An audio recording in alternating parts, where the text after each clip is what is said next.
Section 9. Base level of erosion. Among all Powell's many generalizations, none has been more broadly applied than his conception of the base level, now better printed as a single word, base level, of erosion. He wrote, quote, "We may consider the level of the sea to be a grand base level, below which the dry lands cannot be eroded. But we may also have, for local or temporary purposes, other base levels of erosion, which are the levels of the beds of the principal streams which carry away the products of erosion. What I have called the base level would, in fact, be an imaginary surface, inclining slightly in all its parts toward the lower end of the principal stream draining the area through which the level is supposed to extend, or having the inclination of its parts varied in direction as determined by tributary streams." End quote. Where a stream crosses a series of rocks in its course, some of which are hard and others soft, the harder rocks form a series of temporary dams, and thus we may have a series of base levels of erosion.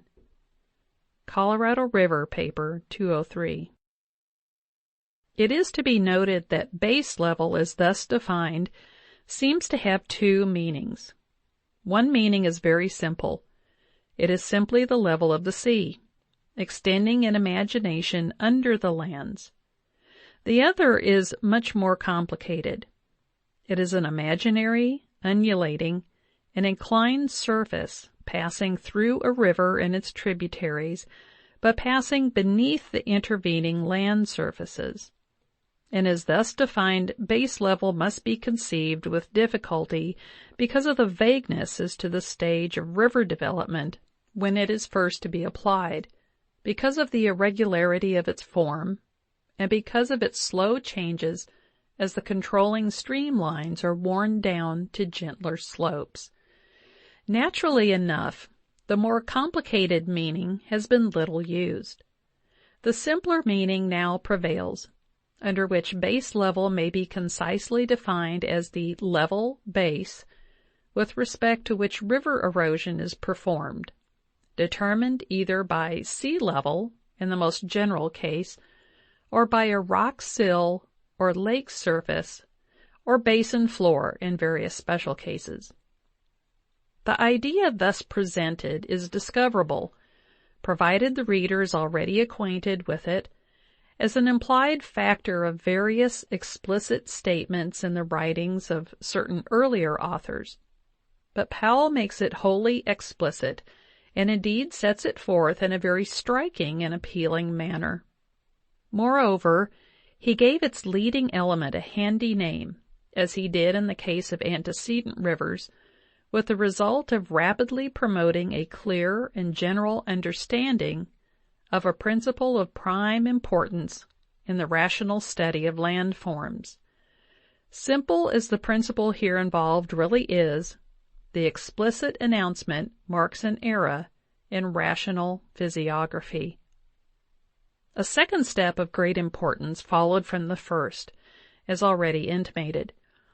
The massive structures on which erosional processes operate having been conceived, the erosional processes themselves having been analyzed, and the base level with respect to which they work having been recognized, the successive steps in the progress of their work naturally became the subject of study.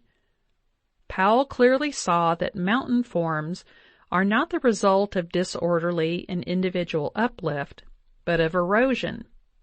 Quote, "The mountains were not thrust up as peaks, but a great block was slowly lifted, and from this the mountains were carved by the clouds, patient artists, who take what time may be necessary for their work.